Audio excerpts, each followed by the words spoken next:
Hello mga boss, itong sasakyan natin ay nabili natin last year. So hindi pa sa akin nakapangalan itong sasakyan na to.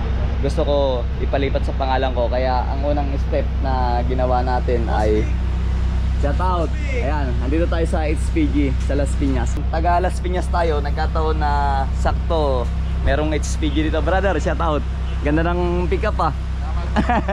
Nagkataon na may HPG dito sa Las Piñas. Hindi lahat ng LTO na district office ay merong HPG na kagaya nito. Ang requirements ay siyempre yung deed of sale, original ORCR, yung mga complete documents para dito. So first step natin, chinek na nila, pinapagbayad tayo sa Land Bank. Ayan, 650. So ayan, nakapila tayo sa Land Bank. Ito yung resibo, 650. Babayaran natin sa counter.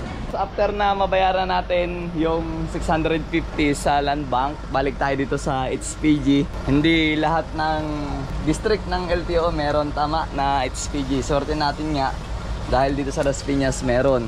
So after na ma-check yung mga ORCR, original, all the requirements, ayun, ni-stencil na. Stencil na boss. Sabi may isa shoutout daw yung nag-stencil. Meron boss, meron. Ano pangalan? Shoutout po kay Boss Ja. Boss Ja. Boss Ja Suyo. Yan. Mahal na mahal namin yan. Brother, anong gagawin mo dito? I-stencil mo din. Yes sir, yung chassis number. Yung chassis. Alam ko, tinatanggalan niya ng pintura eh. Yes sir. Ano nga yan nilalagay mo yung patanggal? Stripsol? Oo. Kasi kaya ito tatanggalan ng pintura dahil dito niyan makikita kung tampered o hindi. Kung may mga tinik-tik-tik-tik ganon. Kaya dapat matatanggal to. Makikita talaga yung bakal mamaya. So ayan, ang ating 1996 na Toyota Corolla.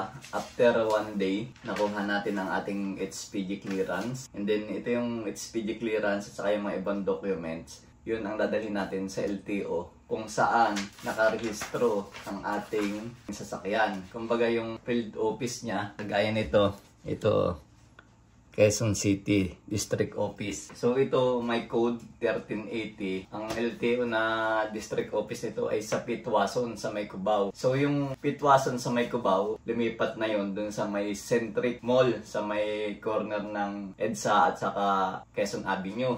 So doon tayo pumunta, doon natin pinrases and then natin nakuhanan ng video. Kaya lang, pagpunta ko doon nung unang araw, nadala ko lahat ng documents, in-stencil nila doon. Meron silang panibagong stencil na para doon sa district nila at iba yung stencil sa HPG. Kailangan dala nyo yung sasakyan na ililipat ninyo sa pangalan ninyo. After nun, ang bad side lang dahil nga lumipat sila, yung documents ito, yung original ORCR, yung copy nila, ay nasa Pitwason pa. So pinabalik ako ng ilang araw, chinat ako after 2 days na pwede ko na i-process dahil nandun na yung mother file ko. Bumalik ako doon, tapos ipinarases ko na doon sa mga window. Madali lang naman, ang binayaran ko lang ay mura lang, 210 pesos. Ayan o. Madali lang mga boss ang pagpapalipat ng pangalan. So nagastos ko ay 650 sa HPG. Sa Land Bank ko nagbayad, direct na, and then 210. So wala pang 1,000 pesos. Sa mga malalayo naman, meron naman yan na option para hindi kayo mapagod. Halimbawa,